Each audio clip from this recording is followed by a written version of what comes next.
Film ini adalah sebuah kisah nyata, menceritakan seorang pria bernama Eric Mars. Dia adalah seorang superintendent dari tim pemadam kebakaran level 2 di kota Prescott, negara bagian Arizona, Amerika.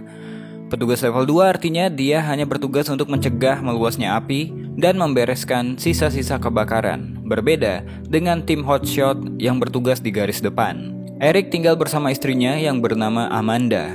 Saat ini mereka belum dikaruniai anak. Eric punya anggota tim yang bernama Jesse dan Chris McKenzie. Hari itu mereka dapat tugas untuk turun di hutan Cave Creek, Phoenix, Arizona, karena dilaporkan ada titik api yang berjarak 64 km dari pemukiman. Sebagai petugas damkar level 2, Eric dan timnya pun mulai bekerja. Mulai dari menggali parit, menebang pohon untuk menggiring api, dan membereskan sisa-sisa api yang masih terlihat.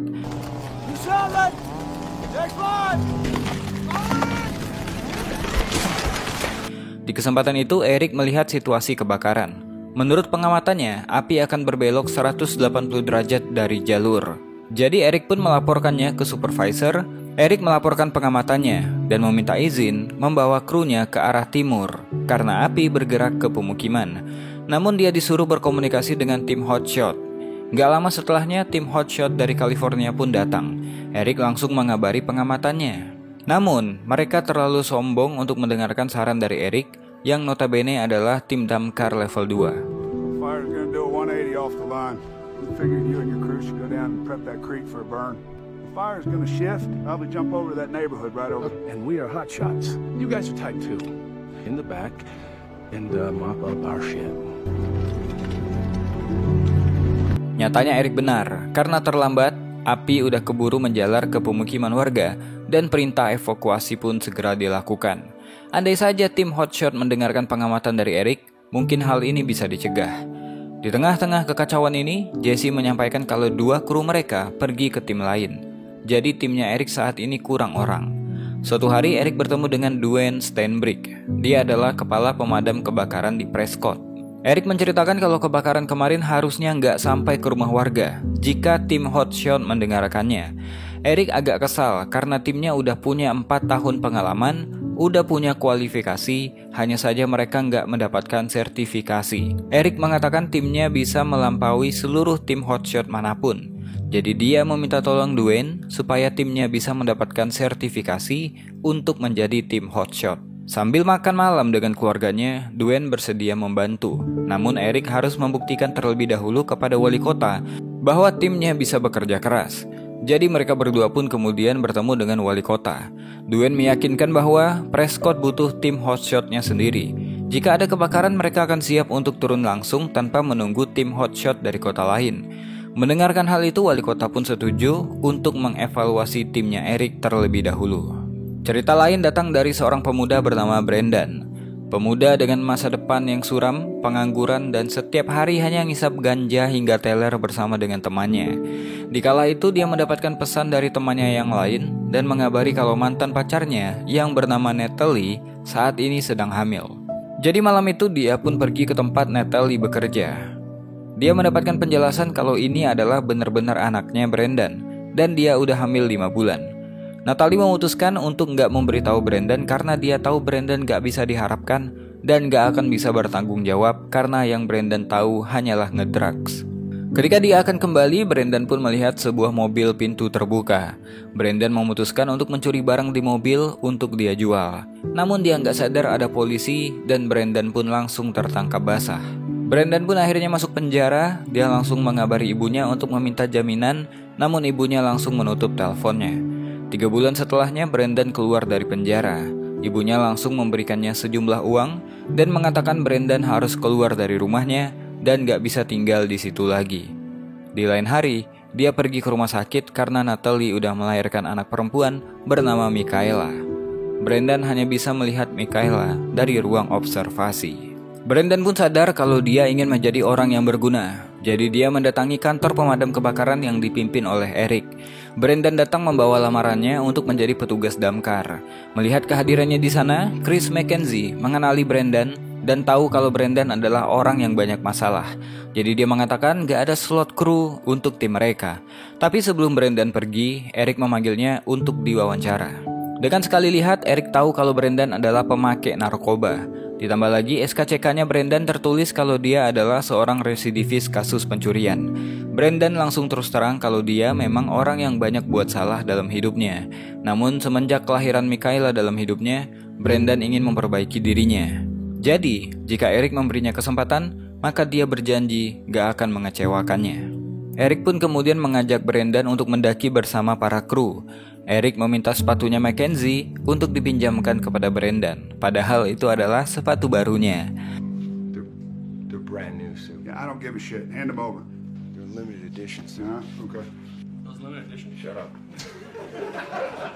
Ketika kru damkar berlari, Brendan tertinggal jauh di belakang, bahkan dia muntah-muntah. Jesse mengatakan kalau Brendan bermasalah, namun Eric memberinya kesempatan dan semua ini tergantung Brendan.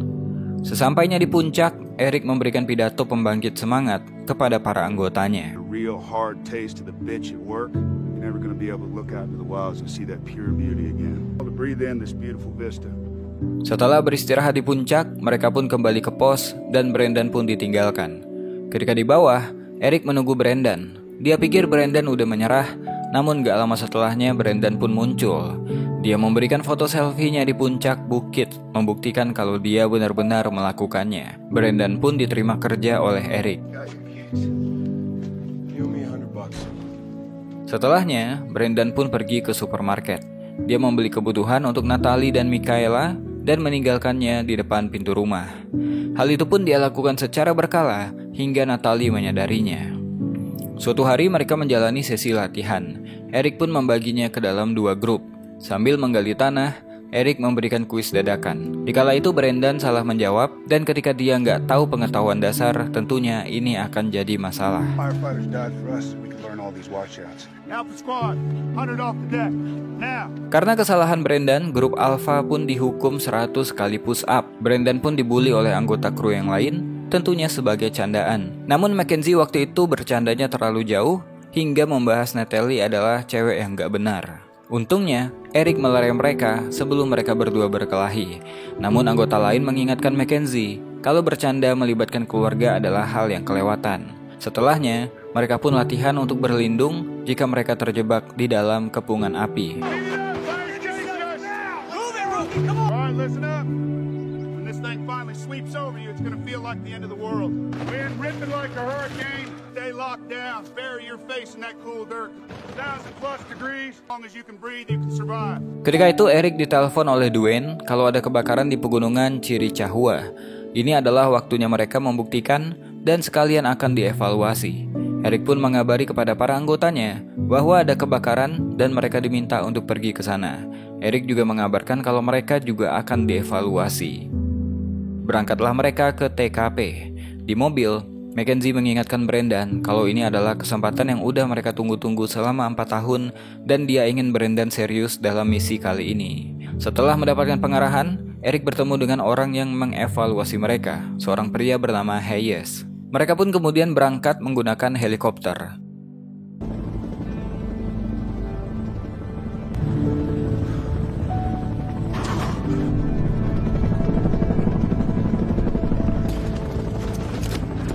Ketika menggali parit, Eric mendapatkan laporan dari Jesse yang memantau dari atas bukit bahwa ada pergerakan api menuju mereka. Ditambah lagi ada laporan cuaca mengenai angin kencang dengan kecepatan 40 km per jam. Jadi Eric pun mulai mengamati situasi. Dia membuat keputusan untuk membakar lahan di lokasi mereka dan memerintahkan anggotanya untuk mengikuti rencananya, namun Hayes nggak setuju. You got a spot weather forecast for me? Wind advisory, 25 to 30 miles per hour. Fire's making a run toward our line. Backburn this side of the mountain. That's a god-awful idea. Kick your ass and use your burn to get even stronger. I was on the job when you were still shit and yelling. Well, what you don't understand is 40 years, son. Step off! Now! Step off! Just an observer. So let us do our job, okay? Setelahnya, rencana pun dijalankan walau Hayes nggak setuju. Malam harinya, mereka nggak langsung pulang. Mereka masih mengamati pergerakan api di hutan. Api pun berhasil berhenti dan tugas mereka pun berhasil. Besok paginya mereka melihat pohon-pohon terbakar dan bangkai hewan yang terpanggang. Tapi lahan yang mereka bakar adalah tujuan untuk melindungi ribuan hektar alam hijau dari kobaran api yang mereka saksikan ketika mereka berada di atas helikopter. Ketika di mobil, Eric menceritakan pada Amanda bahwa api berhasil dipadamkan, namun mungkin dia berbuat kesalahan karena membentak Hayes, walaupun strategi yang dia lakukan adalah benar dan mungkin mereka akan gagal mendapatkan sertifikasi. Ketika di kantornya, Eric dapat telepon dari Dwayne yang mengabari tentang hasil evaluasinya, namun belum selesai ngomong, Eric pun menutup telepon. Dia kesal banget hingga menghancurkan semua barang di ruangannya. Tapi nggak lama setelah itu, Dwayne datang mengabari kalau memang Eric membuat kesal Hayes di lapangan. Tapi karena anggota kru bekerja dengan luar biasa, mereka pun lolos evaluasi dan menjadi tim hotshot mulai dari sekarang. Congratulations, you're hot shots.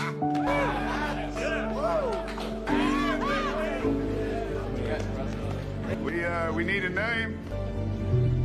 Granite Mountain Hot Shots.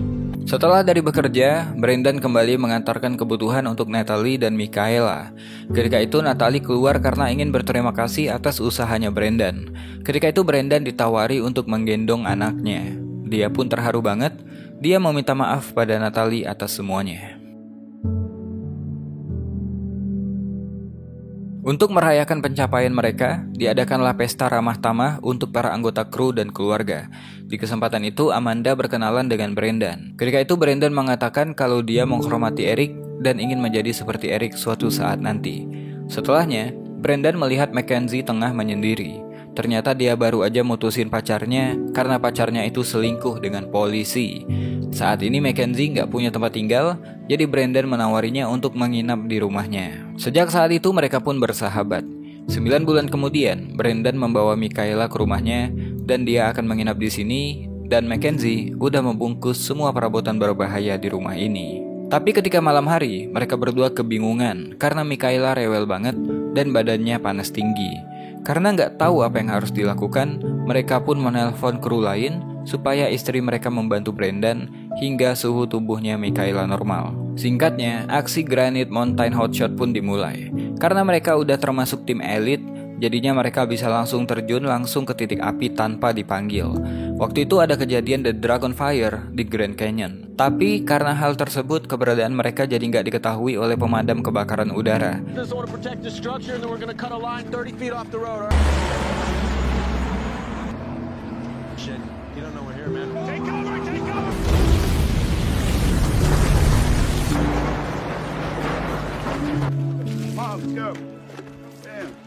Ketika lagi mencoba memotong jalur api berdua dengan Eric, Brendan sempat mengalami kecelakaan, namun beruntung dia langsung dengan cepat ditarik oleh Eric. Pekerjaan di hari itu pun mereka selesaikan dengan baik. Hey, Soup, I just wanted to thank you for pulling me out earlier.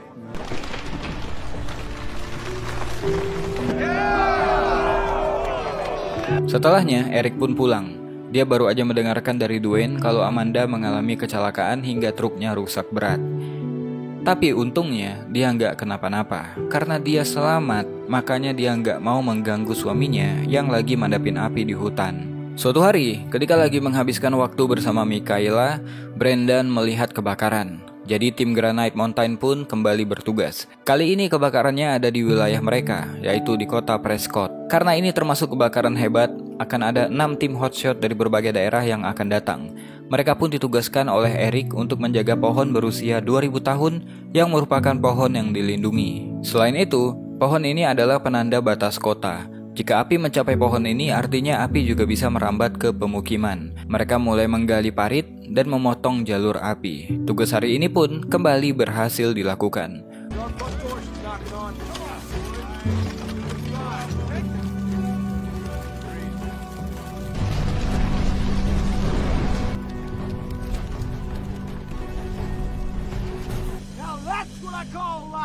Mereka pun merayakan dengan berfoto bersama di depan pohon yang baru aja mereka selamatkan.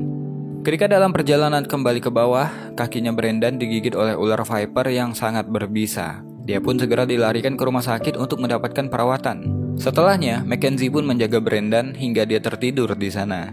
Sebelum pulang, Mackenzie memberikan oleh-oleh berupa ekor ular viper yang menggigit kakinya. We hunted that bastard for 40 Ketika ibunya datang, Brandon disuruh mencari pekerjaan lain yang lebih aman. Ibunya ingin Brandon melakukan itu demi Michaela yang masih membutuhkannya. Jadi ketika Brandon kembali dari rumah sakit, dia pun menyusul teman-temannya di sebuah bar di mana semua anggota berada di sana.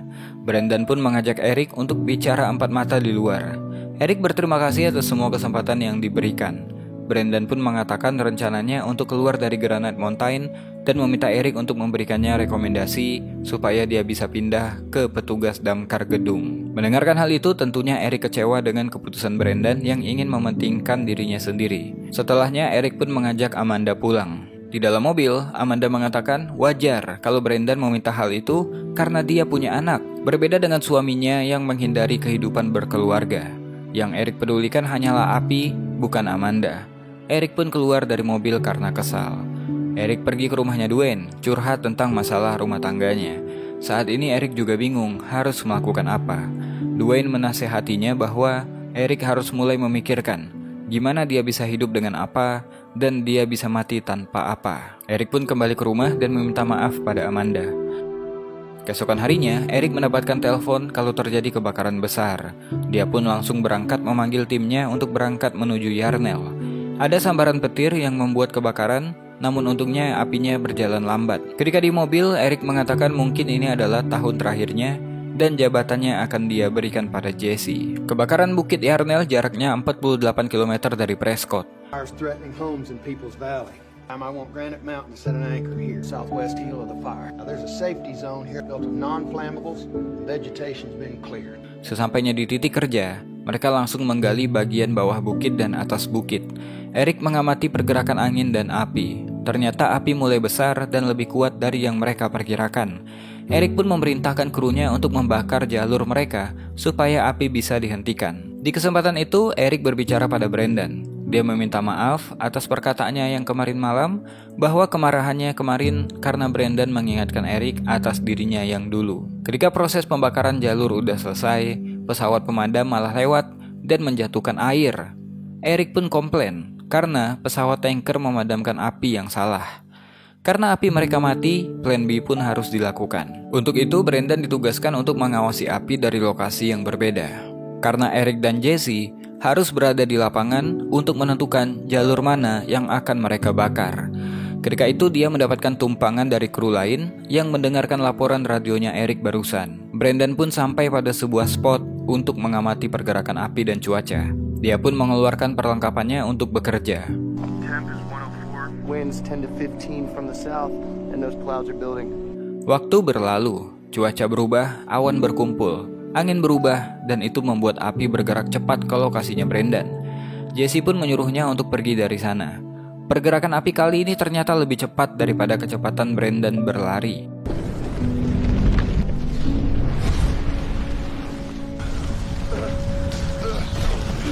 Brandon pun terjebak di antara kepungan api, untungnya mobil kru lain pun menyusulnya. Mereka berdua pun berhasil keluar dari kobaran api. Brandon langsung membawa truknya untuk kembali ke pos. Sementara kru Granite Mountains, mereka pindah jalur kembali dan menunggu perintah selanjutnya. Sementara kobaran api udah seperti ombak ganas menuju pemukiman. Kru hotshot lain pun udah mundur. Upaya pesawat tanker juga nggak menunjukkan hasil. Tersisa Granite Mountain sendiri yang masih berada di posisi aman. Eric memerintahkan krunya untuk mundur ke lokasi peternakan, di mana di sana adalah titik aman untuk jalur keluar mereka. Sementara itu, Brandon kembali ke markas. Dia pun memantau radio karena krunya masih berada di sana. Ketika itu laporan cuaca mengabarkan badai angin akan datang dan akan membuat api makin cepat sehingga kru Granite Mountains nggak sempat sampai ke peternakan. Mereka pun segera membuat perimeter untuk membuat shelter. Sialnya, karena asap yang tebal dan sinyal radio yang buruk, membuat pesawat tanker nggak mendengarkan perintah untuk menjatuhkan air.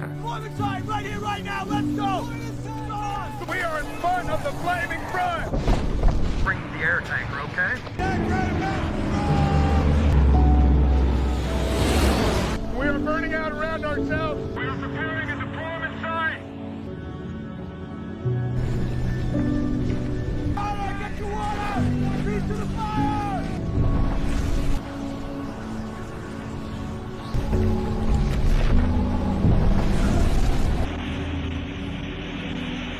Setelah api padam, pencarian pun dilakukan. Seluruh kru Granite Mountains yang berjumlah 19 orang terpanggang ketika berusaha berlindung di shelter mereka. Brendan pun kesal banget dengan berita ini. Seluruh krunya meninggal dalam kobaran tsunami api. Amanda ketika dikabari juga nggak kalah histerisnya. Seluruh keluarga korban pun dikumpulkan di SMP Prescott. Mereka harap-harap cemas karena diberitakan kalau dari 20 orang, hanya 1 orang yang selamat.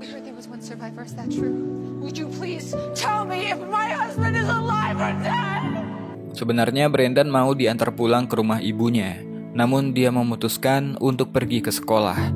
Ketika Brendan hadir di sana, dia pun gak kuat melihat seluruh keluarga yang berduka. Semua orang pun histeris karena anak, suami, ayah, dan teman mereka gak selamat dari tragedi itu. Brendan pun keluar dan menangis sejadi-jadinya karena seharusnya dia yang meninggal, bukan teman-temannya. Amanda pun mengatakan, jangan biarkan pengorbanan Eric dan kru lainnya sia-sia. 3 tahun kemudian, Amanda pun udah move on dari kejadian tersebut. Sedangkan Brendan dan Michaela sering mengunjungi pohon 2000 tahun itu untuk memperingati hari kematian dan pengorbanan teman-temannya. Film pun selesai.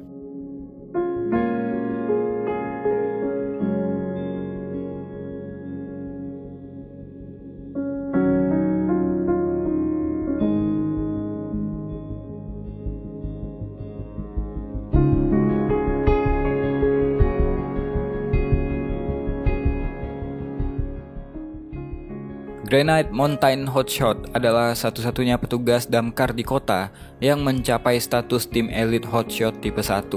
Mereka melindungi ratusan hektar alam liar nasional, melindungi banyak sekali pemukiman warga, dan menyelamatkan nyawa. Film ini bukan cuma tentang kebakaran hutan, tapi ini tentang pengorbanan, persaudaraan, dan harga dari sebuah pengabdian. Kadangkala, pahlawan sejati bukan yang berseragam seperti superhero, tapi yang rela mengorbankan nyawanya demi orang lain, yang diam-diam menghadapi bahaya demi kebaikan bersama. Sebuah penghormatan mendalam bagi mereka yang berani berdiri di garis depan, bahkan ketika itu berarti menyerahkan segalanya. Pantang pulang sebelum api padam, walau nyawa taruhannya. Mungkin itu aja buat video kali ini. To be continue. Jangan bosan jadi orang baik.